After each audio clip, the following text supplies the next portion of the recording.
بسم اللہ الرحمن الرحیم۔ میرے والدین کا ایک حادثے میں انتقال ہو گیا، اس لیے میں اپنی خالہ کے گھر رہنے لگی۔ خالہ مجھے کہتی کہ اپنے خالو سے دور رہا کرو، پھر ایک دن اچانک خالہ بھی اس دنیا سے چلی گئی، اور پھر خالو نے مجھ سے اماں روز کی طرح تخت پر بیٹھی سلائی مشین پر جھکی ہوئی تھی۔ کمزور نگاہ کا موٹا سا چشمہ آنکھوں پر تھا جو بار بار پھسل کر ناک پر اٹکتا تھا، اور نگاہیں مشین پر جمی تھی۔ اس گھر کا روز کا معمول تھا کہ اماں صبح سویرے ہی سلائی مشین لے کر بیٹھ جاتی۔ سلائی مشین بہت پرانی ہو چکی تھی، اس کی کھٹ پٹ کی آواز پورے گھر میں گونجا کرتی، اور روزانہ ہی یہ آواز میری نیند میں خلل ڈال دیا کرتی۔ کبھی کبھی تو میں اس آواز سے بہت تنگ آ جاتی اور اماں کو منع کرتی کہ وہ سلائی مشین صبح سویرے لے کر نہ بیٹھا کریں، تو اتنی صلواتیں سننے کو ملتی کہ کانوں سے دھواں نکلنے لگ جاتا۔ میں نے اماں کو کہنا چھوڑ دیا تھا اور کانوں پر تکیہ رکھ کر سونے کی کوشش کرتی۔ جب بھی میں اماں کو صبح سویرے سلائی مشین لے کر بیٹھنے سے منع کرتی تو اماں مجھ پر ہی چڑھ جاتی اور بے نقد سناتی تھی کہ اکثر میں سلائی مشین کو برا بھلا بول دیا کرتی تھی۔ یہ بات اماں کو بے حد ناگوار گزرتی۔ ہمارے گھر کا چولہا ہی سلائی مشین کی وجہ سے چلتا تھا، اگر یہ نہ ہوتی تو ہم لوگ بھوکے ہی مر جاتے۔ ہم لوگ بہت زیادہ غریب تھے، اس لیے کوئی رشتہ دار بھی ہم سے ملنا جلنا پسند نہیں کرتا تھا۔ اماں کی ایک چھوٹی بہن تھی جو اکثر ہمارا حال چال پوچھنے ہمارے گھر آتی تھی۔ ہمارے گھر آنا جانا ان کے شوہر کو پسند نہیں تھا، اس لیے وہ اپنے شوہر سے چھپ کر آتی۔ میری یہ خالہ اماں کی چھوٹی بہن تھی، وہ مجھ سے اور اماں سے بہت پیار کرتی۔ جب بھی وہ ہمارے گھر آتی تو یہی بات کرتی کہ ان کے ماں باپ یعنی میرے نانا نانی کے مرنے کے بعد میری اماں نے انہیں اولاد کی طرح پالا تھا، اور ان کی شادی بھی اماں نے ہی کروائی تھی۔ وہ اماں کو اپنی بہن سے زیادہ اپنی ماں کی طرح سمجھتی تھی، اس لیے انہوں نے ہم سے منہ نہیں موڑا تھا، بلکہ مسلسل ہماری خبر گیری کرنے کے لیے آتی رہتی تھی اور حسب توفیق ہماری مدد بھی کرتی تھی، مگر میری اماں بہت غدار تھی۔ وہ ان سے کسی طرح کی کوئی مدد نہیں لیتی تھی، یہی وجہ تھی کہ انہوں نے ابا کے مرنے کے بعد گھر کا خرچہ چلانے کے لیے سلائی مشین سنبھال لی تھی۔ اب وہ محلے بھر کی تمام عورتوں کے کپڑے سلائی کیا کرتی تھی۔ اس طرح کھینچ تان کر ہمارا گزارا ہوتا تھا اور ہمیں کسی کے آگے ہاتھ نہیں پھیلانے پڑتے تھے۔ خالہ اماں کی اس سے بھی مدد کرتی کہ وہ اماں کو اپنے محلے کی عورتوں کے کپڑے سلائی کروانے کے لیے لا دیتی تھی۔ اس طرح ہمارے پاس چند پیسے مزید آ جاتے تھے۔ جب تک ہمارے ابا زندہ تھے تب ہمارے حالات اتنے برے نہیں تھے، ابا کہیں نہ کہیں سے کچھ نہ کچھ کما کے لے آتے تھے۔ لیکن پھر ابا کو ایک ایسی بیماری نے آ گھیرا جو دیکھتے ہی دیکھتے ابا کو دیمک کی طرح کھا گئی۔ ابا کی صحت دن بدن گرتی جا رہی تھی، اب وہ صرف ہڈیوں کا ڈھانچہ معلوم ہوتے تھے۔ ابا کی یہ حالت دیکھ کر میں بہت پریشان رہتی تھی، مگر ابا نے اس حالت میں بھی کمانا نہیں چھوڑا تھا۔ وہ اپنی ذمہ داری بخوبی پوری کرتے تھے۔ آہستہ آہستہ ان کی ہمت جواب دے گئی، اب وہ بستر سے اٹھنے کے قابل نہیں تھے۔ میں اور اماں ان کی یہ حالت دیکھ کر چھپ چھپ کے آنسو بہاتے رہتے۔ جس قدر تکلیف سے ابا اس دنیا سے گئے تھے، ہم ان کے لیے یہی دعا کرتے کہ ان کے لیے آسانی ہو جائے، کیونکہ ان کی یہ حالت دیکھ کر ہمارا دل کڑتا تھا۔ پھر ایک دن ابا نے زندگی سے منہ موڑ لیا اور موت ابا پر مہربان ہو گئی۔ وہ دن ہمارے لیے قیامت کا دن تھا۔ ہمارا واحد سہارا اس دنیا سے چلا گیا تھا۔ ابا کے جانے کے بعد میں اور اماں بالکل ہی خالی ہاتھ رہ گئے تھے۔ گھر میں جو بھی جمع پونجی تھی وہ سب ابا کی دوائیوں پر لگ چکی تھی۔ اب ہمارے گھر میں پھوٹی کوڑی بھی نہیں تھی۔ ایسے میں میری خالہ نے ہماری بہت مدد کی۔ انہوں نے اپنے گھر سے سلائی مشین لا کر اماں کو دی تھی تاکہ ہمارے گھر کا چولہا چلتا رہے۔ ایک وجہ یہ بھی تھی کہ ہم لوگ خالہ کی بہت قدر کرتے تھے، کیونکہ ایک وہی واحد رشتہ دار تھی جو برے وقت میں ہمارے کام آئی تھی، ورنہ سارے اپنوں نے ہم لوگوں سے منہ موڑ لیا تھا۔ ایک دن خالہ خوشی خوشی ہمارے گھر آئی اور اماں کو بتایا کہ انہوں نے میرے لیے بہت اچھا رشتہ تلاش کیا ہے۔ انہوں نے اپنے کسی محلے والی سہیلی سے میرے رشتے کا ذکر کیا تھا، تو انہوں نے میری خالہ کو ایک رشتہ بتایا تھا۔ جب خالہ نے اس رشتے کے بارے میں سنا تو انہیں ٹھیک لگا۔ جب انہوں نے اماں سے بات کی تو اماں تو پہلے اس سے انتظار میں بیٹھی تھی کہ کہیں سے کوئی اچھا رشتہ آئے اور وہ میرا بوجھ اپنے سر سے اتار پھینکے۔ ابا کے جانے کے بعد اماں بہت کمزور ہو گئی تھی۔ وہ چاہتی تھی کہ وہ اپنی ہی زندگی میں میری شادی کروا دے، میں اپنے گھر کی ہو جاؤں اور وہ سکون سے مر سکیں اور ان کے دل پر کوئی بوجھ نہ ہو، جس طرح ابا میری شادی کا بوجھ لیے اس دنیا سے چلے گئے تھے۔ آخری وقت میں بھی وہ اماں کو یہی کہتے رہتے، کاش میری آنکھوں کے سامنے میری بیٹی اپنے گھر کی ہو جاتی تو میں سکون سے مر سکتا اور میرے دل پر کوئی بوجھ نہ ہوتا۔ اور جب خالہ یہ رشتہ لے کر آئی تھی تو اماں کی خوشی کا کوئی ٹھکانہ نہیں تھا۔ چند دن بعد خالہ کے ساتھ لڑکے والے مجھے دیکھنے آئے۔ اماں نے انہیں اپنے گھر کے تمام حالات سے آگاہ کر دیا کہ وہ اتنا جہیز نہیں دے سکتی، وہ جو کچھ کماتی ہیں کپڑے سی کر گزارا کرتی ہیں۔ یہ باتیں سننے کے بعد لڑکے والوں کے ماتھے پر بل پڑے تھے۔ ان کی بدلتی تیوریاں دیکھ کر اماں نے ان سے کہا کہ وہ پھر بھی اپنی استطاعت کے مطابق جہیز کا انتظام ضرور کریں گی۔ اس بات پر وہ لوگ خوش ہو گئے اور میرا رشتہ طے کر دیا۔ چند مہینے بعد شادی کی تاریخ رکھ دی گئی۔ یہ وقت بھی اماں نے ان سے بڑی مشکل سے لیا تھا، ورنہ وہ لوگ تو 1 مہینے میں ہی شادی کی تاریخ مانگ رہے تھے۔ اتنی جلدی شادی کرنے کے لیے اماں کے پاس کوئی وسائل موجود نہیں تھے، اس لیے اماں نے ان سے کچھ مہینوں کا وقت مانگا۔ آہستہ آہستہ دن گزرتے جا رہے تھے اور شادی کا دن قریب آ رہا تھا، لیکن پیسوں کا انتظام کہیں سے بھی نہیں ہو رہا تھا۔ اس سلسلے میں اماں نے ماموں سے مدد کی درخواست کی، مگر انہوں نے صاف ہری جھنڈی دکھا دی کہ وہ ایسی کوئی مدد نہیں کر سکتے۔ ان کے گھر کے حالات خود ہی بہت خراب ہیں، جبکہ سبھی جانتے تھے کہ وہ اچھا خاصا کماتے ہیں اور انہیں کسی چیز کی بھی کمی نہیں ہے۔ وہ چاہتے تو میری شادی کا پورا خرچہ بھی اٹھا سکتے تھے، مگر انہوں نے ایسا نہیں کیا۔ ماموں کی طرف سے مایوس ہو کر اماں نے میرے بڑے تایا سے مدد کرنے کی درخواست کی، مگر تائی نے اماں کو ذلیل کر دیا کہ جب ہاتھ میں پیسے نہیں تھے تو بیٹی کی شادی کی کیا ضرورت ہے۔ اماں ہر جانب سے مایوس ہو گئی تھی۔ ایسے میں خالہ آگے بڑھی اور انہوں نے میری شادی کے لیے اپنے سونے کی بالیاں بیچ دیں۔ انہوں نے اپنے شوہر سے چھپ کر اپنے سونے کی بالیاں بیچی تھی، ورنہ ان کے شوہر انہیں ایسا ہرگز نہیں کرنے دیتے۔ اب اماں ان کے احسان تلے دب گئی تھی۔ کچھ نہ کچھ میری شادی کا انتظام ہو گیا تھا۔ ابھی شادی میں 1 ہفتہ رہتا تھا، اتنے میں لڑکے والے ہمارے گھر آئے اور انہوں نے ہمارے سامنے یہ ڈیمانڈ رکھی کہ انہیں جہیز میں موٹر سائیکل چاہیے۔ ان کی یہ بات سن کر اماں دھک سے رہ گئیں اور خالہ کے پیروں تلے سے زمین نکل گئی۔ ہمیں اس بات کی توقع ہرگز نہیں تھی کہ ایسی کوئی بات سامنے آئے گی۔ پہلے ہی چند چیزوں کا انتظام اتنی مشکل سے ہوا تھا اور اب اماں جہیز میں موٹر سائیکل کیسے دے سکتی تھی؟ یہ تو ناممکن بات تھی۔ اماں نے ان کو ہمارے حالات پہلے ہی بتا رکھے تھے اور اب ان کی طرف سے یہ ساری باتیں سمجھ سے بالکل باہر تھی۔ اماں نے اسی وقت ان سے معذرت کی کہ وہ موٹر سائیکل نہیں دے سکتی۔ اس بات کو ان لوگوں نے اپنی انا کا مسئلہ بنا دیا اور بارات لانے سے صاف انکار کر دیا کہ اگر ہم لوگ موٹر سائیکل نہیں دیں گے تو وہ لوگ بارات بھی نہیں لائیں گے۔ اماں اور خالہ نے انہیں سمجھانے کی بہت کوشش کی، مگر وہ لوگ اپنی ضد پر اڑے رہے اور اس طرح میری شادی ہوتے ہوتے رہ گئی، کیونکہ ان لوگوں نے موٹر سائیکل کے بغیر شادی کرنے سے صاف انکار کر دیا تھا۔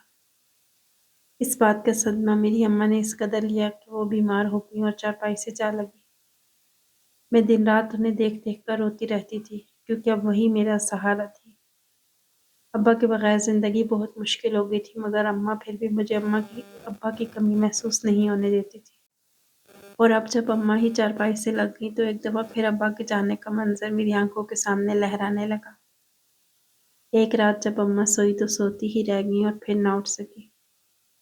میں نے جب صبح اماں کو اٹھانا چاہا تو ان کا ہاتھ ایک جانب لٹک گیا۔ میں اپنی جگہ دھک سے رہ گئی۔ اماں بالکل بے سدھ پڑی تھی۔ میں بھاگ کر برابر والی خالہ رشیدہ کے پاس گئی۔ وہ گھر آئی، انہوں نے اماں کو دیکھا تو مجھے گلے لگا لیا اور پھر میری خالہ کو ایک بچے کو بلانے کے لیے بھیج دیا۔ ایک بار پھر ایک اور قیامت میری منتظر تھی۔ ماں باپ دونوں مجھے چھوڑ کر جا چکے تھے۔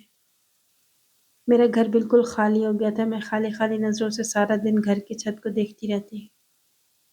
میں اماں کے مرنے کا ذمہ دار خود کو ٹھہرا رہی تھی۔ میری شادی کے ٹوٹنے کا صدمہ اماں نے اس قدر لیا تھا کہ وہ اپنی جان سے ہاتھ دھو بیٹھی تھی۔ اب صبح صبح میرے کانوں میں سلائی مشین کی کھٹ پٹ کی آواز نہیں آتی تھی، لیکن میں سارا دن گھر میں بوکھلائی سے پھرتی رہتی۔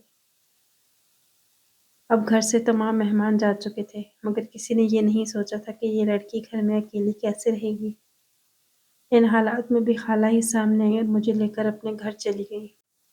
میں خالہ کے ایک اور احسان تلے دب چکی تھی۔ ہم لوگوں نے خالہ نے ہم پر جتنے احسان کیے تھے ان احسانوں کا بدلہ میں مر کے بھی نہیں دے سکتی تھی۔ میں اپنے گھر میں اکیلی بھی نہیں رہ سکتی تھی، مجھے کسی کا سہارا چاہیے تھا۔ ایسے میں خالہ نے مجھے سہارا دیا، میں چپ چاپ ان کے ساتھ ان کے گھر چلی گئی۔ خالہ کا گھر ہمارے گھر سے کچھ ہی فاصلے پر تھا۔ جب میں خالہ کے ساتھ ان کے گھر میں داخل ہوئی تو سامنے ہی خالو صحن میں بیٹھے تھے۔ مجھے دیکھتے ہی ان کے ماتھے پر بل پڑ گیا، مگر انہوں نے منہ سے کچھ نہ کہا۔ حالانکہ گھر میں 2 ہی کمرے تھے، ایک کمرے میں خالہ اور خالو رہتے تھے، خالہ نے دوسرے کمرے میں میرا سامان رکھوا دیا۔ سامان تھا ہی کیا، بس چند جوڑے جو پہننے کے تھے، اس کے علاوہ کوئی سامان نہیں تھا۔ میں دوسرے کمرے میں آ گئی تو خالہ بھی اپنے کمرے میں چلی گئی۔ کچھ دیر بعد خالہ اور خالو کے کمرے سے لڑنے کی آوازیں آ رہی تھی۔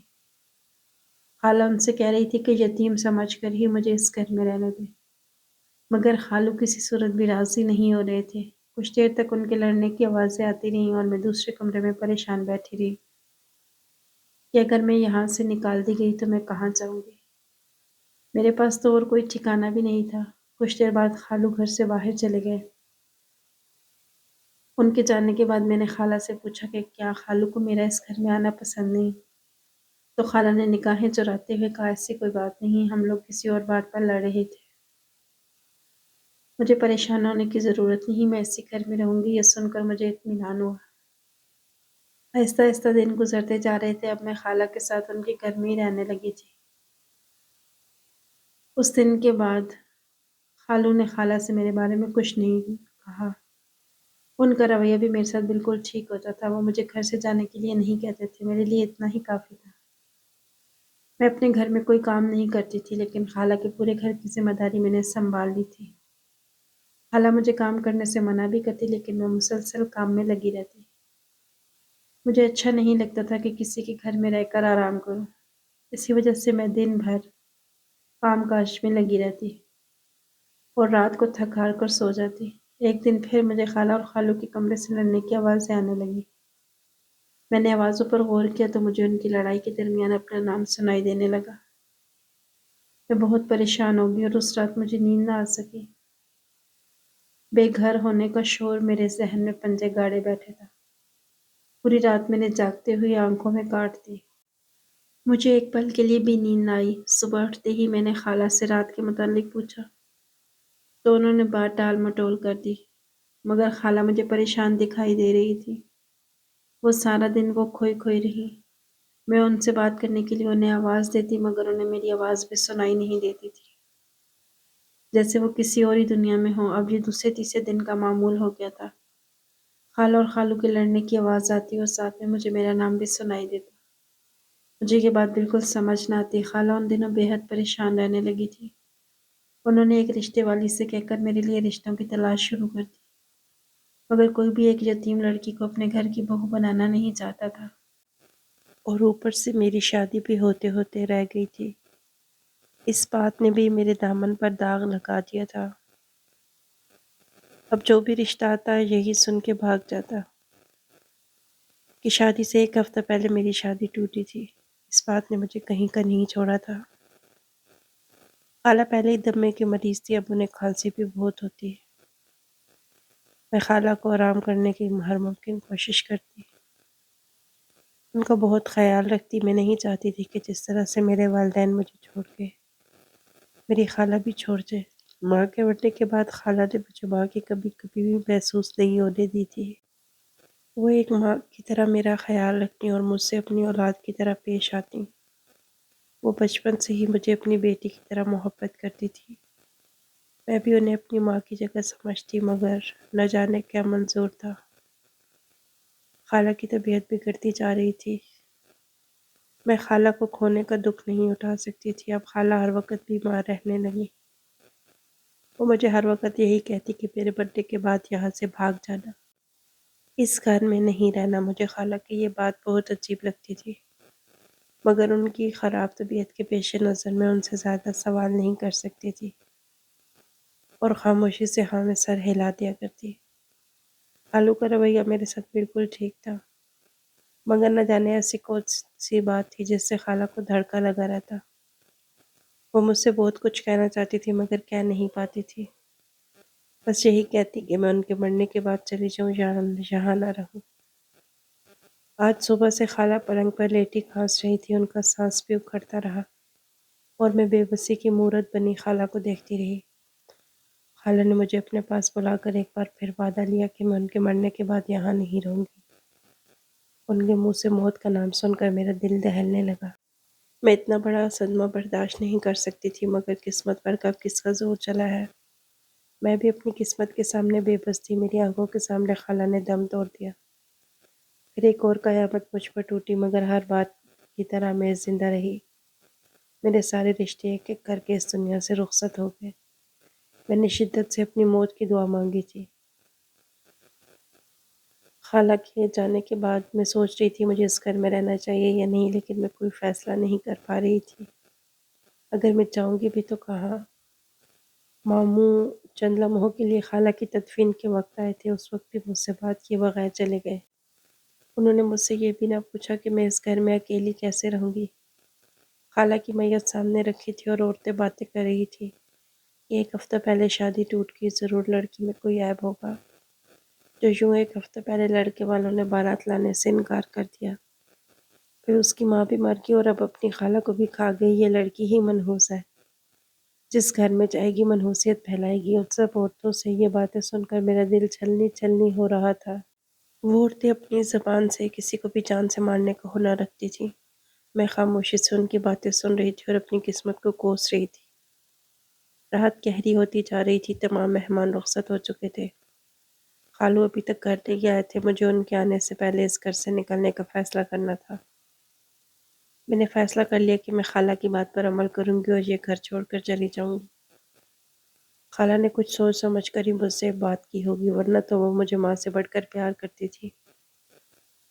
یوں بنا کسی وجہ کے مجھے اپنے گھر چھوڑنے کا نہ کہتی۔ میں نے اپنے بیگ میں اپنے چند کپڑے رکھے اور کچھ پیسے جو خالہ نے مجھے دیے تھے وہ بھی بیگ میں رکھے۔ چادر کو خود کے گرد اچھی طرح لپیٹ کر میں گھر سے نکلنے لگی، مگر اسی لمحے خالو گھر میں داخل ہوئے اور ٹھٹک گئے۔ انہوں نے مجھ سے پوچھا رات کی اس پہر کہاں جا رہی تھی؟ وہ غصے سے بولے، مجھ سے چلا کر پوچھنے لگے میں کہاں جا رہی تھی۔ میں تو بہت ڈر گئی تھی۔ میں نے انہیں ساری بات بتا دی کہ خالہ نے مجھ سے کہا تھا کہ میں ان کے مرنے کے بعد یہ گھر چھوڑ کر چلی جاؤں، اسی وجہ سے میں جا رہی تھی۔ یہ سن کر خالو کے ماتھے پر بل پڑ گئے۔ انہوں نے مجھے پیار سے سمجھایا کہ بیماری کی وجہ سے خالہ کا دماغ خراب ہو گیا تھا، ورنہ وہ مجھے اپنے گھر سے جانے کا کیوں کہیں گی، جبکہ انہیں معلوم تھا کہ میرے پاس رہنے کا کوئی ٹھکانہ بھی نہیں۔ خالو کی بات مجھے صحیح لگی۔ انہوں نے مجھ سے کہا کہ میں جا کر اپنا سامان اندر رکھوں۔ وہ کچھ ہی دیر میں واپس آ رہے ہیں۔ وہ دوبارہ سے باہر چلے گئے اور کچھ دیر میں آنے کا کہہ کر گئے۔ جب باہر گئے تو باہر سے کنڈی لگانے کی آواز آئی، مگر میں نے اس بات کو اپنا وہم سمجھا اور اپنے کمرے میں آ گئی۔ ابھی کچھ ہی دیر گزری تھی کہ خالو دوبارہ گھر میں واپس آئے۔ میں کمرے میں بیٹھی خالہ کو یاد کر رہی تھی۔ مجھے باہر سے کچھ لوگوں کی باتوں کی آواز آنے لگی۔ میں نے سوچا لوگ خالہ کی تعزیت کرنے آئے ہوں گے، اس وجہ سے میں اندر ہی بیٹھی رہی۔ کچھ دیر بعد خالو کمرے میں آئے۔ انہوں نے مجھ سے مہمانوں کے لیے چائے بنانے کو کہا۔ میں خاموشی سے اٹھ کر چائے بنانے باورچی خانے چلی گئی اور جب چائے لے کر مہمانوں کے سامنے گئی تو وہاں دو آدمی بیٹھے تھے۔ میں نے ان لوگوں کے سامنے چائے رکھی تو ان آدمیوں نے گہری نظروں سے میرا جائزہ لیا۔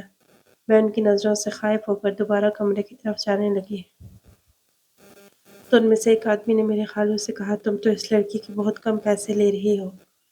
میں یہ بات سن کر اپنی جگہ ٹھٹک کر رہ گئی اور بے یقین نظروں سے اپنے خالو کی طرف دیکھا۔ مجھے یقین نہیں آیا کہ میں نے کیا سنا ہے۔ خالو نے جب مجھے وہاں کھڑا دیکھا تو مجھ سے کہا میں جلدی سے جا کر اپنا بیگ لے آؤں۔ وہ مجھ سے ایسے بات کر رہے تھے جیسے یہ کوئی بہت معمولی بات ہو۔ اس لمحے مجھے ساری حقیقت سمجھ آئی کہ خالہ کیوں مجھے گھر سے جانے کا کہتی تھی، اور میں بے وقوف خالو کی باتوں میں آ گئی۔ اب وہ مجھے دوسرے لوگوں کے ہاتھوں فروخت کر رہے تھے۔ مجھے زمین گھومتی ہوئی محسوس ہوئی جب خالو نے مجھے اپنی جگہ مجسمہ بنا دیکھا تو ان آدمیوں سے کہا وہ مجھے لے جا سکتے ہیں۔ ان میں سے ایک آدمی آگے بڑھا اور میرا ہاتھ پکڑ لیا۔ اس کا ہاتھ پکڑتے ہی جیسے میں ہوش کی دنیا میں واپس آئی اور چیختے ہوئے اس کے مضبوط ہاتھوں کی گرفت سے خود کو نکالنے لگی، مگر اس آدمی کی گرفت بہت زیادہ مضبوط تھی۔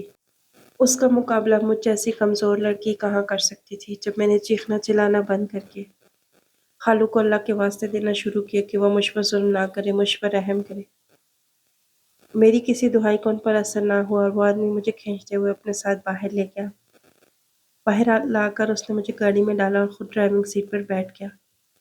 اتنے میں دوسرا آدمی بھی باہر آ گیا اور وہ لوگ گاڑی چلانے لگے۔ میں دہشت سے کانپنے لگی۔ میں ان آدمیوں کی منت کر رہی تھی مجھے جانے دے، مگر وہ میری طرف سے بالکل کان لپیٹے بیٹھے تھے۔ کچھ دیر بعد گاڑی ایک جھٹکے سے رکی۔ ان کی باتوں سے اندازہ ہوا کہ ان کی گاڑی کا ٹائر پٹ گیا ہے۔ وہ دونوں آدمی اتر کر اپنی گاڑی کو دیکھنے لگے۔ میں نے موقع غنیمت جانا ان کی گاڑی سے اتر کر سڑک پر اندھا دھند بھاگنے لگی۔ سڑک کے دونوں اطراف روشنیاں تھیں اور گاڑیاں تیزی سے جا رہی تھیں۔ ان آدمیوں نے جب مجھے بھاگتے دیکھا تو میرا پیچھا کرنے کی کوشش کی، مگر میں جتنی تیزی سے بھاگ رہی تھی سامنے سے آتی گاڑی سے ٹکرا گئی اور اچھل کر دور جا گری۔ وہ گاڑی والا خدا ترس بندہ تھا، اس نے اپنی گاڑی روک لی۔ وہ لوگ بھی میرا اتنا برا ایکسیڈنٹ دیکھ کر اپنی جگہ رک گئے اور مجھے مرنے کے لیے چھوڑ کر فرار ہو گئے۔